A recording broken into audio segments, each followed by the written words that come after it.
آپ نے یہ فرمایا اللہ کے نبی کے زمانے میں 2 طلاقیں ہوئی تھی، 2 گن جاتی تھی، اور پھر حضرت عمر کا زمانے میں یہ ہوا، حضرت عمر کا زمانہ آیا تو پھر انہوں نے یہ سیاسی بیان دیا، تو بات چل رہی تھی دین کی، تو انہوں نے رنگ دیا سیاسی.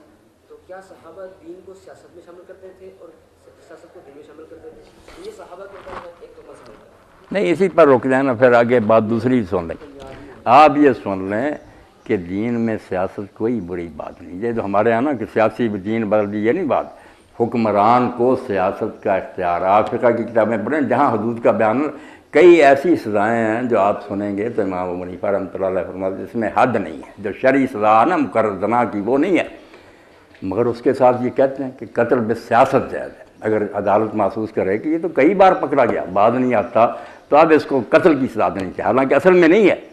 تو سیاستاً جو ہے نا کہ ملک کو درست رکھنے کے لیے کئی اقدام اٹھانے پڑتے ہیں. وہ یہ سیاست نہیں ہے نا بدماشوں والی امت کی کہ لوگ نہیں باز آتے تھے غلط طلاق دینے سے.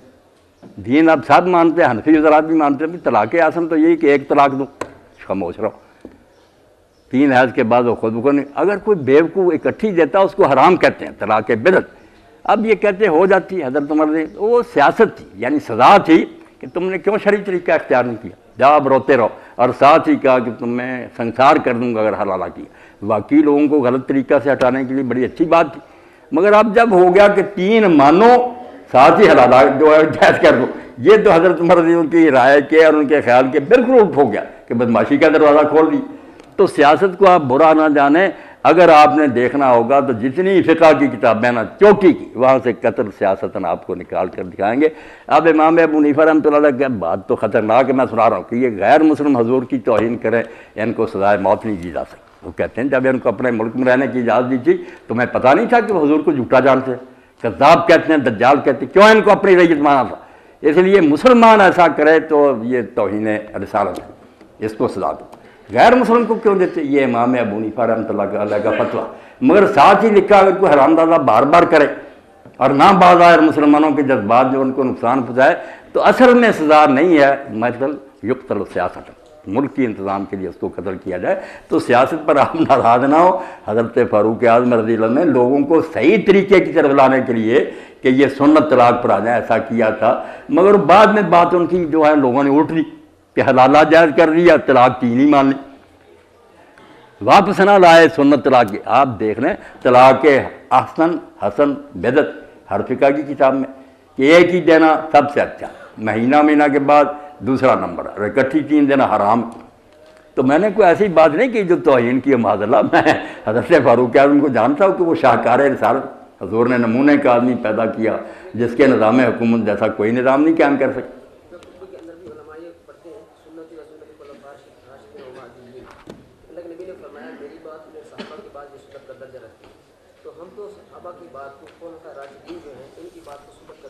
اچھا، یہ بھی بہت اچھا کیا. چلو یہ بھی بات ہے، بہت بڑی یہ بھی بات ہے جس سے بڑے لوگ دھوکہ کھا گئے.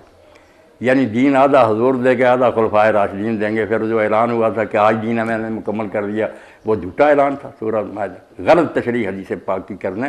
آپ بھی سمجھیں، دوسرے بھی سمجھیں، توبہ کریں. کوئی خلفائے راشدین پر نہیں چھوڑا گیا کہ وہ دین مکمل کریں گے. دین حضور پورا کر گئے. اور یہ جو کہتے ہیں ہم خلفائے راشدین کا مانتے ہیں، یہ بھی جھوٹ بات ہے. ہر گروہ مطلب کے لیے خلفائے راشدین کا نام لیتا، جب خلاف ہوتے چھوڑ جاتے. اب حضرت عمر رضی اللہ کہتے ہیں جو آدمی گم ہو جائے اور کوئی خبر نہ اس کی ملے، نہ کوئی خرچہ بھیجے، تو 4 سال کے بعد وہ عدالت سے یہ ڈگری لے لے کہ وہ مر چکا. 4 مہینے 10 دن گزارنے کے بعد وہ نکاح کر لے. امام مالک اس کو مانتے ہیں. ابو حنیفہ کہتا ہے یار عجیب بات ہے، کیوں نکاح کر لے؟ نکاح پر نکاح کرانا چاہتے ہو؟ 4 سال خبر نہیں ملی تو یہ یقین ہے کہ مر گیا. والمحصنات، اللہ کہتا ہے شادی شدہ عورتوں سے نکاح نہیں. حضرت عمر کا فیصلہ عذر ہے. یہ کہتے ہیں میں کیا کروں اس کو، شریک قرآن کے خلاف ہے. قرآن آتا شادی شدہ سے نکاح نہیں ہو سکتا. 4 سال گزرنے کوئی ہے گارنٹی کہ وہ مر چکا چھپا ہوا ہو؟ جب تک وہ طلاق نہ دے جانا. تو میں نے یہ مثال اس لیے دی کہ یہ خلفائے راشدین کا بھی ڈھونگ رہتا ہے. وہ ہر آدمی اپنی ضرورت کے لیے خلفائے راشدین خلاف ہو تو چھوڑ جاتے. اب حدیث کا کیا مطلب؟ حدیث کا مطلب آپ سارے دوست سن لیں کہ میری سنت اور خلفائے راشدین کی سنت، یہ 2 نہیں سمجھنا. 2 سمجھو گے تباہ ہو جاؤ. ایک ہی سنت کہ میری بھی سنت ہو اور خلفائے راشدین بھی اس پر چلتے رہیں. یہ بریکٹ کے اندر ہے کہ اگر میری سنت ہو مگر بعد میں کسی خلافت کے دور میں عمل نہیں ہوا تو منسوخ ہوگی. سمجھا جائے گا کہ اگر یہ سنت ہوتی کوئی خلیفہ راشد تو عمل کرتا. پلے باندھے یہ امام شاطبی کہتا تم کہتے خلیفوں کی سنت الگ ہے, اس کو کون مانتا؟ کتنے فیصلے حضرت ابوبکر نے کیے, حضرت عمر نے رد کر دی کہ میں نہیں مانتا. نہیں, یہ خلفائے راشدین اگر وہ سنت پر رہے ہیں جو حضور کی, حضور کی بھی ہے, بعد میں خلفائے راشدین کے دور میں بھی رہی, تو یقین ہو گیا کہ یہ سنت منسوخہ نہیں محکمہ قائم ہے. اگر حضور کے دور میں ہے اور خلفائے راشدین کے کسی دور میں نہیں تو سمجھ لیا جائے گا کہ بے شک لکھا ہوا یعنی منسوخ ہے, ورنہ یہ کبھی نہ ہوتا کہ حضور کے خلفاء سارے چھوڑ دیتے. یہ حضور کی سنت کو جانچنے کے لیے کہ یہ قائم ہے یا منسوخ ہے ایک معیار ہے کہ خلفائے راشدین کے دور میں بھی نیا نہیں. یہ آپ نے حوالے لینے ہوں گے دوں گا, یہ نہ سمجھے دین تباہ ہو جائے گا کہ خلفائے راشدین اپنا دین چلاتے رہیں گے.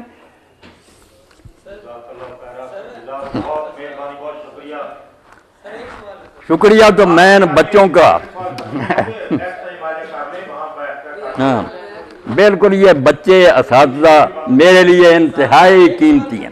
یقین جانیں میں ان بچوں کا دل سے شکر گزار ہوں کہ اس گئے گزرے دور میں بھی دین کی باتیں سننے کے لیے آ جاتے ہیں. یہ بچیاں میرے لیے قابل احترام ہیں, میری بیٹیاں سب پوچھیں قریب آ جائیں, نہیں آ جائیں, آپ جو جی چاہے کریں سنیں گے بات, آپ کی بات سنیں گے.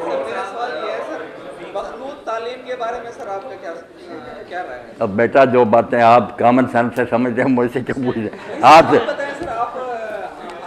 نہیں, ایک بات تو عالم کے بتانے کی ہوتی ہے. آپ نوجوان ہیں, بچیاں بھی نوجوان ہیں, آپ خود جانتے ہیں کہ اس مخلوط تعلیم کے جو حقیقی اثرات اور نتائج ہیں وہ کیا ہے. میرے کہنے کی کوئی بات نہیں, ادارے ان کے لیے بچیوں کے الگ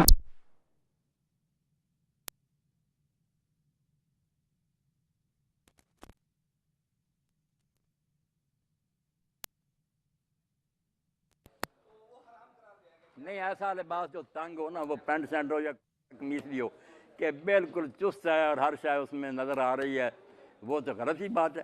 ایک کمینہ آدمی اور شودا ہی کر سکتا, لباس تو ڈھیلا ڈالا ہونا چاہیے. کچھ باتیں تو کامن سینس سے بھی آ رہی ہیں. ہاں جزاکم اللہ خیر.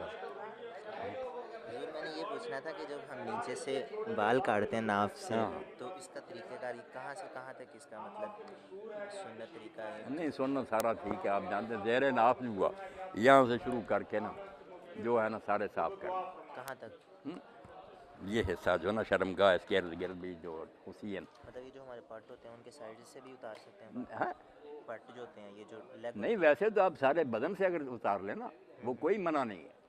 آپ کے زیادہ بال چھاتی سے یہاں بھی اگر آپ مشین وغیرہ پھیر لیں کوئی حرام نہیں. اور دوسرا میں یہ پوچھ رہا تھا کہ یہ ضرور کر. وعلیکم السلام. حضرت خضر علیہ السلام کے بارے میں وہ نبی تھے, نبی وہ اپنے علاقے کے نبی. الحمدللہ رب العالمین والصلاة والسلام علی سیدنا و نبینا و مولانا محمد و آلہ و اصحابہ اجمعین. اللہم وفقنا لما تحب و ترضى واجعل آخرتنا خیرا من الأولى. اللہم استعملنا بسنت نبیک وتوفنا على ملته واعذنا من مضلات الفتن. ربنا آتنا فی الدنیا حسنة وفی الآخرة حسنة وقنا عذاب النار. ربنا لا تجعلنا فتنة للقوم الظالمين ونجنا برحمتك من القوم الكافرين. اللهم انصر الإسلام والمسلمين واخذل الكفرة والمشركين. وصلى الله تعالى على خير خلقه سيدنا محمد وآله وأصحابه أجمعين. آمين يا رب. خیر سے رکھے اللہ.